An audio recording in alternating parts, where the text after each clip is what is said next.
다시 대시보드로 들어가서 기존에 만들었던 투두 데이터베이스를 불러오게 해줄 거예요. 슬래시를 눌러주고 데이터베이스라고 치면 데이터베이스 보기에 여러 형태가 보이게 됩니다. 우리는 데이터베이스 중에서 새로 만드는 데이터베이스가 아니라 기존에 있는 데이터베이스를 불러올 거기 때문에 이번에는 링크된 데이터베이스 보기 블럭을 선택을 해줄 거예요. 그러면 데이터베이스를 연결하거나 새로 만드세요 라고 나오죠. 우리는 기존에 있는 데이터베이스를 연결할 거기 때문에 to-do 데이터베이스를 선택해 줍니다. 그러면 우리가 만들어던 데이터베이스가 보여지게 됩니다. 이렇게 화살 표시가 되어 있는 경우에는 기존에 만들었던 데이터베이스의 보기이다 라는 표시예요. 원본 데이터 같은 경우에는 화살 표시가 보이지 않아요. 미관상으로 우리가 to-do 데이터베이스라는 타이틀이 콜아웃에 지정이 되어 있기 때문에 이 제목은 감춰줄 거예요. 데이터베이스 제목 숨기기 해주고요. 어떤 데이터베이스를 먼저 볼 것인지 선택을 해줍니다. 이렇게 데이터베이스를 불러오게 하면 필터, 정렬, 속성 이렇게 세 가지를 꼭 체크해 주셔야 되는데 이 속성은 우리가 만들었던 데이터베이스에 어떤 속성을 표시할 거냐라는 거예요. 그래서 기존에 이름과 날짜, 완료,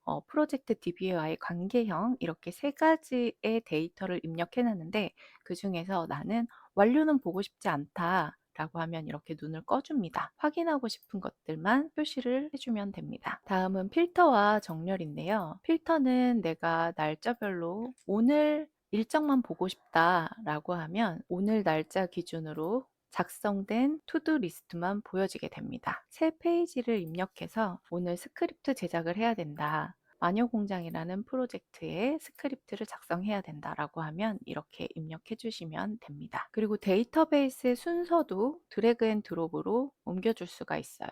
그래서 체크 표시를 가장 맨 앞에 두고 날짜를 그 다음에 두고 싶다라고 하면 이렇게 정리해 주시면 됩니다. 이 보기의 형식은 여러 가지 형식으로 보실 수가 있어요. 보기 편집을 눌러주면 레이아웃이 표로 되어 있는 걸 확인하실 수가 있죠. 이걸 만약에 보드로 보여지게 되면 이렇게 보드로 확인하실 수 있고 드래그 앤 드롭으로 옮겨주실 수도 있습니다. 타임라인으로도 확인할 수 있고요. 캘린더로도 확인할 수 있습니다. 캘린더에서도 드래그 앤 드롭으로 옮겨서 날짜를 변경할 수도 있어요. 갤러리로 보게 되면 이렇게 프로젝트별로 갤러리로 확인하실 수도 있습니다. 우선 우리는 표로 확인할 거고요. 그리고 여기에서도 속성을 추가하실 수가 있어요.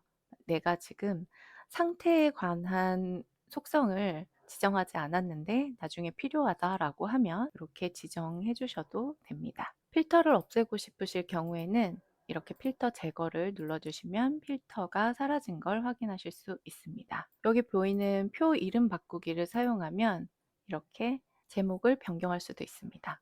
다음으로 프로젝트 데이터베이스도 한번 불러와 볼게요. 아래쪽에 슬래시를 입력하고 아까처럼 링크된 데이터베이스를 불러오겠습니다. 이번에는 프로젝트 데이터베이스를 볼 거고요. 프로젝트 데이터베이스의 제목도 숨겨주겠습니다. 이렇게 링크된 데이터베이스를 불러오면 필터와 속성, 정렬을 확인해 주시면 되는데 레이아웃을 보드 형식으로 보고 싶어요. 그래서 보드 형식으로 바꿔줄 거고요. 제목만 표시가 되었기 때문에 날짜와 담당자를 표시해 주겠습니다. 이렇게 해서 진행 중인 프로젝트 데이터베이스와 할 일을 대시보드에서 확인할 수 있습니다. 또 우리가 이걸 캘린더로도 보고 싶어요. 그럴 경우에는 아래쪽에 또 링크된 데이터베이스를 설정해 주면 되는데 지금 보니까 블록이 라인이 하나로 되어 있죠. 이렇게 해서 데이터베이스를 만들면 전체 페이지의 캘린더가 나오게 됩니다. 이렇게 전체 페이지로 되어 있는 게 좀 보기가 예쁘지 않잖아요. 블럭을 선택하고 드래그 앤 드롭으로 중간 지점에 내려주면 캘린더가 중간에 정렬되어 있는 걸 확인하실 수 있습니다. 이렇게 해서 데이터베이스와 투두 리스트, 우리가 관계형으로 되어 있는 여러 가지 데이터베이스를 대시보드에서 확인하는 방법을 테스트 해봤습니다. 대시보드를 예쁘게 꾸며보고 싶잖아요. 그래서 유용한 사이트를 제가 알려드릴 거예요. 제가 많이 사용하는 인디파이라는 위젯입니다. 로그인을 해주시고요. 날씨 위젯을 한번 불러와 볼게요. 사용법은 굉장히 간단한데요. 날씨 위치를 지정해 주시고 단위도 선택해 줍니다. 색상도 변경해 줄 수가 있어요. 원하는 색상으로 변경하고 링크를 복사합니다. 클립보드에 복사되었다고 나오죠? 다음 작성 중인 데이터베이스로 돌아가서 컨트롤 V를 해주면 임베드를 할 수가 있어요. 그러면 이렇게 날짜를 대시보드에 넣어줄 수 있습니다. 같은 방법으로 캘린더도 한번 입력해 줬고요. 시계도 넣어주겠습니다. 링크를 복사하고 임베드 해 보겠습니다. 임베드한 시계도 이렇게 옮겨주면서 원하는 디자인으로 만들어 주시면 되세요. 이렇게 만들어졌고요. 데이터베이스 하나를 더 만들어 보려고 해요. 독서 리스트라는 데이터베이스를 하나 더 만들어 볼게요. 슬래시를 입력하고 새로운 데이터베이스를 만들 거기 때문에 전체 페이지로 새 페이지를 생성해 줍니다.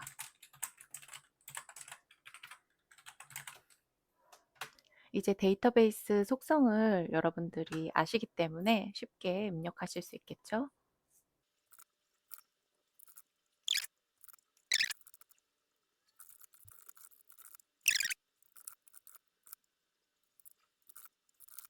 옵션에 아이콘도 넣을 수가 있어요. 윈도우 키를 누르고 닷을 눌러주면 이모지가 나오게 됩니다.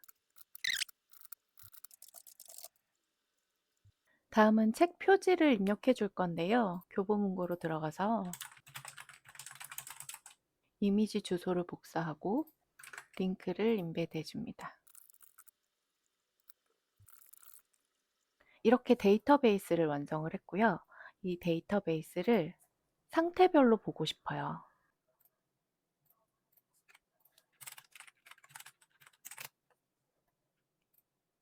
상태별로 선택을 해줬고요. 보기를 생성하게 되면 속성, 필터, 정렬을 지정해 주라고 말씀을 드렸죠. 하나만 표시되어 있기 때문에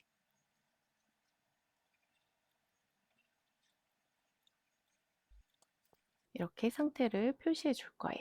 그리고 저는 표지가 이 보드에서 눈에 띄는 게 좋을 것 같아요. 그래서 보기를 파일과 미디어로 선택해 주겠습니다. 그럼 책 표지가 이렇게 표시되게 되죠. 그리고 읽기 상태가 없는 건 가려줄게요. 숨기기 해줍니다. 아이콘 지정을 해주겠습니다. 대시보드로 돌아가서 데이터베이스로 이동시켜 줄게요. 만약에 내가 여기에 특별한 아이콘을 넣고 싶다 하시면 윈도우 점을 누르시고 아이콘을 입력하실 수도 있어요. 대시보드로 돌아가면 이렇게 아이콘이 두 개가 입력되어 있는 걸 확인하실 수 있습니다. 그리고 내가 지금 읽고 있는 책을 대시보드에서 보고 싶어요. 그럴 때 우리 링크된 데이터베이스 보기를 활용하는 거 계속 해봤죠? 지금 만든 독서 리스트를 선택해 줍니다. 표지만 보고 싶어요. 그럴 때는 데이터베이스를 불러오면 속성, 필터, 정렬 이렇게 세 가지를 정리하시라고 말씀을 드렸죠. 레이아웃은 갤러리 보기로 해볼게요. 특성은 파일과 미디어, 읽기 상태 이렇게만 지정을 해줄 거예요. 카드 미리 보기는 파일과 미디어로 책 표지만 볼 수 있도록 해줄 거고요. 필터를 사용해서 읽기 상태가 읽는 중으로 되어 있는 것만 표시해 줄 거예요. 제목을 숨겨주고요. 아이콘을 변경해 줍니다. 오늘 이렇게 노션의 핵심 데이터베이스인 투두 리스트, 프로젝트, 독서 리스트를 활용해서 나만의 대시보드를 만드는 방법을 함께 알아봤습니다. 이제 여러분들이 업무와 일상에서 체계적으로 관리하실 수 있는 도구를 갖게 되신 거예요. 배운 내용들을 차근차근 실습해 보시면서 자신만의 방식으로 커스터마이징 해보시기 바라겠습니다. 처음에는 어렵고 완벽하지 않더라도 사용하면서 조금씩 기능들을 익혀 나가시면 폭넓게 활용하실 수가 있으실 거예요. 궁금하신 점 있으시다면 댓글로 문의 주시고요. 여러분들의 노션 활용을 응원하겠습니다. 감사합니다. 구독, 좋아요, 알림 설정은 큰 힘이 됩니다.